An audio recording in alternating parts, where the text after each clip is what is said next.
Сегодня исполняется 25 лет со дня утверждения одного из символов государственности Ингушетии – ингушского флага. С Днем государственного флага жителей поздравил глава субъекта Махмуд Али Калиматов. Цитата. «Ингушский флаг занимает самое почетное место в жизни и в душе каждого ингуша. Я поздравляю с этим значимым историческим событием каждого жителя республики и тех, кто живет за пределами своей родины. Желаю нашей Ингушетии мира, добра, процветания и благополучия. Да Аллах был бы вы галгаймок». В сельском поселении Барсуки продолжается строительство ФОКа. Уже установлены металлоконструкции, возведены стены и перегородки. Ведутся работы по устройству кровли, наружных стен и подпорной стены. Начались внутренние отделочные работы. Возведение объекта стало возможным благодаря реализации нацпроекта «Демография». Строительство новой школы на 250 мест продолжается в сельском поселении Бердюрт. Уже установлены окна, котельная, очистные сооружения и пожарные резервуары. Ведутся работы по утеплению стен, отделке фасада, устройству внутренних помещений и благоустройству территории. Сегодня в сельском поселении Мужичи стартует 16-й молодежный форум «Торгим». В программе «Торгим-2024» ожидаются разнообразные мастер-классы, лекции, дискуссионные панели и культурные мероприятия. Как подчеркнули организаторы, особое внимание будет уделено туристическому развитию, культурному обмену и социальным проектам. Отмечается, что одним из ключевых событий форума станет конкурс проектов, в котором молодые лидеры смогут презентовать свои идеи и получить поддержку для их реализации.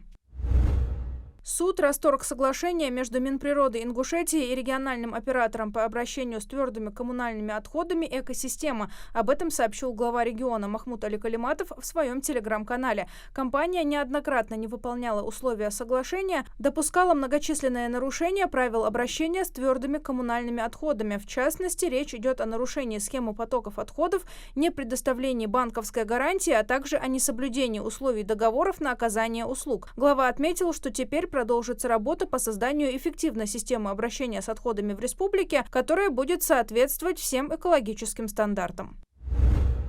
Сильные дожди, грозы, град и усиление ветра до 23 метров в секунду ожидаются в течение суток 11 и 12 июля в Ингушетии, сообщили в МЧС. Непогода может привести к повышению уровня воды в реках до неблагоприятных отметок, а в горах – к сходу небольших селей. Ожидается, что под воздействие неблагоприятных погодных условий попадет вся территория республики. Урожай зерновых в Ингушетии будет не ниже прошлогоднего, заявил заместитель министра сельского хозяйства и продовольствия Республики Ингушетия Ильяс Келигов. Он отметил, что в прошлом году в Ингушетии собрали 178 тысяч тонн зерновых и зернобобовых. Как сообщил Келигов, регион увеличил посевные площади на 120–130%. Говоря о продовольственной безопасности региона, замминистра подчеркнул, что республика обеспечивает себя на 65–70% собственной продукцией, поэтому есть куда развиваться и к чему стремиться.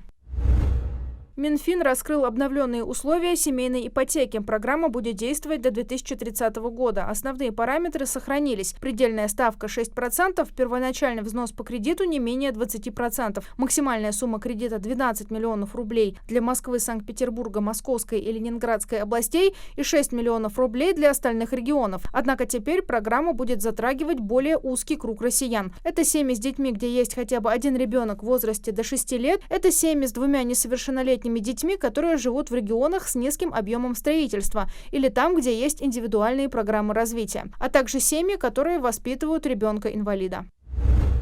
Госдума приняла закон, разрешивший регионам самостоятельно определять ставки налога на дорогую недвижимость. К ней относится недвижимость, кадастровая стоимость которой превышает 300 миллионов рублей. Закон устанавливает лишь предельно допустимый размер такого налога – 2,5%. Однако, поскольку этот налог является региональным, право определять конкретные значения отдано регионам. В каждом случае размер налога может быть разным. По тому же принципу в законе подошли к определению земельного налога на дорогие участки стоимостью от 300 миллионов рублей. Для них ставка по усмотрению региональных властей может быть увеличена до 1,5%.